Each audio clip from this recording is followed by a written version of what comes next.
વિસ્તારમાં જે બંગલા પર મેટ્રોની ક્રેન પડી હતી ત્યાં પરિવાર આવતા પરિવારને ઘરમાં જવા ન દઈ કોર્ડન કરી દેવાતા મકાન માલિકને ભારે હાલાકી થઈ હતી, તો મકાન ખાલી કરવા પણ દબાણ કરાઈ રહ્યું છે।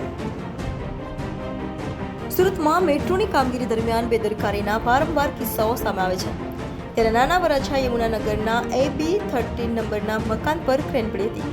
આ મકાન મહેશભાઈ દેસાઈનું હોવાનું સામે આવ્યું હતું, તો મહેશભાઈ તેના પરિવાર સાથે પારિવારિક કામ અર્થે વડોદરા ગયા હતા અને સ્થાનિક લોકોએ તેમને મકાન પર ક્રેન પડી હોવાની માહિતી આપી હતી, જેથી તેઓ સુરત દોડી આવ્યા હતા અને મેટ્રોના અધિકારી હજુ સુધી પૂછવા પણ નથી આવ્યા તેમ કહ્યું હતું। તંત્ર દ્વારા પરિવાર માટે જમવાની અન્ય કોઈ પણ પ્રકારની વ્યવસ્થા પણ કરવામાં આવી નથી અને કોર્ડન કરી દેવાતા પરિવારના સભ્યોને મકાનમાં જવા દેવામાં આવતા નથી, જેને લઈ પરિવાર મુશ્કેલીમાં હોવા છતાં પણ તેમને મકાન જલ્દીથી ખાલી કરવા દબાણ કરવામાં આવી રહ્યું છે।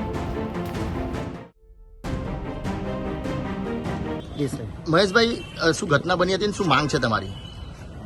અમે કાલે બરોડા હતા, પછી ડાકોર ગયેલા હતા, ત્યાં અમને સમાચાર મળ્યા કે આ લોકો ક્રેનમાં કંઈ અમારા મકાન ઉપર ક્રેન પડીને મકાન આખું તૂટી ગયું, ડેમેજ થઈ ગયું અને ફાયર બ્રિગેડવાળાએ ઉપર જઈને જોયું તો સ્લેપો વળી ગયેલા છે। આ રીતની ઘટના બની અને ભગવાનનો પાડ કે અમારા ઘરના સભ્યો અમારી જોડે ગાડીમાં હોવાથી કોઈ મોટી ઈજા જાનહાનિ ન થાય। હવે તમારી શું માંગ છે? આમાં જવાબદાર દરેક વ્યક્તિ, મેટ્રો કે કોન્ટ્રાક્ટર, જે કોઈ એન્જિનિયર, એની વિરુદ્ધ ગુનો દાખલ થાય અને કાયદેસરની કાર્યવાહી થાય, ન્યાયિક પ્રક્રિયા પ્રમાણે જે આનો રસ્તો થવો જોઈએ એ થવો જોઈએ। મેટ્રોવાળાએ તમને કોઈ સંપર્ક કર્યો છે ખરી? ના, કોઈ મળવા તમારું મકાન તૂટી ગયું છે, હવે રહેવા લાયક નથી રહ્યું, તો તમને રહેવાની કોઈ જગ્યા સગવડ કરવામાં આવી છે? ના, એની કોઈ મને ફોન નથી આવ્યો અને એની કોઈ જરૂર નથી। આ આખો વિસ્તાર છે, ગમે એના ઘરે જઈએ, ગમે એના ઘરે રહીએ કાયમ છે।